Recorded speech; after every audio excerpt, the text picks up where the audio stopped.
21h, minuit, c'est Storytelling en direct sur Énergie Hits. Benjamin, patron, rebonsoir. Bonsoir Raphaël. Ce soir, pour votre débrief du boss, vous avez innové, vous avez demandé à ceux qui nous écoutent et nous regardent de réagir au hashtag Storytelling. Alors dites-nous tout, boss, pour votre débrief, les auditeurs et vous-même, avez-vous apprécié ce 8e épisode? Eh bien, avant tout, il faut rendre à César ce qui est à César. C'est une idée qui vient de Kiki32 sur les réseaux sociaux. Et on se moque pas des gens.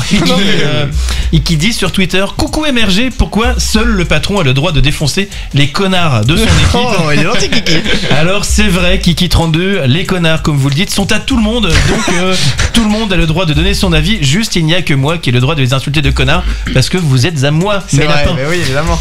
Donc Kiki32, comme le public a toujours raison, je vous ai écouté. J'ai donc regardé les messages de haters. Sur Instagram, D'accord. Manon a dit de Flavian: il est sympa le nouveau, il a une bonne bouille, mais j'aimerais beaucoup entendre sa voix.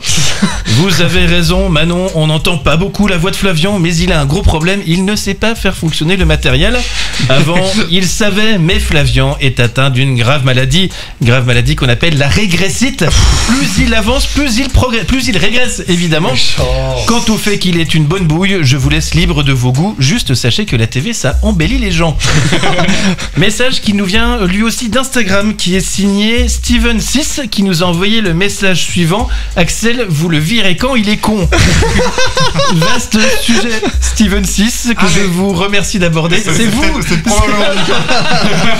Merci d'aborder ce sujet, Steven6. Tout d'abord, merci de votre réaction, de vos arguments étayés.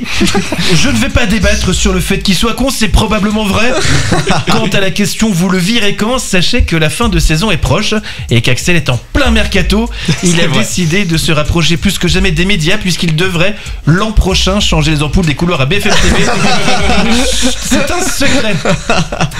Sur Facebook, cette fois, Bruno a posté: et dites-moi, j'ai oublié, vous pensez qu'Adrien est mon fils?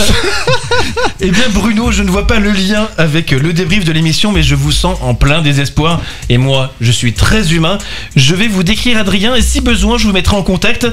Il est technicien, il fait des chroniques qu'il n'écrit pas, il rigole à retardement pendant l'émission. Sa sœur s'appelle Justine, et son père s'appelle Bruno. Alors si besoin, contactez-moi en MP. Sur Insta, Marie-Christine, 64 ans, 3 enfants et 12 jolis petits-enfants qu'on embrasse, nous envoie: Raphaël, je suis fan de lui, il n'a pas une voix très agréable, mais j'adorerais qu'il emménage avec moi à Grenoble. Comment m'y prendre? Il ne répond pas à mes messages. Eh bien Marie-Christine, tout d'abord, félicitations pour cette belle famille que vous avez construite. Vraiment. Je comprends que vous soyez fan de Raphaël, moi aussi, c'est mon chouchou même, mais sachez qu'il ne sait pas placer Grenoble sur une carte. C'est vrai. Alors de là à envisager qu'il emménage avec vous, il y a un fossé. Et puis si vous comptez avoir un nouvel enfant, je ne suis pas sûr que votre âge vous le permette, désolé. En revanche, sur le fait qu'il ne réponde pas à vos messages, c'est honteux. Raphaël, vous êtes un petit bâtard, il faut toujours répondre aux auditeurs. Appelez-le directement au 07 88. C'est Storytelling en direct sur Énergie Hits.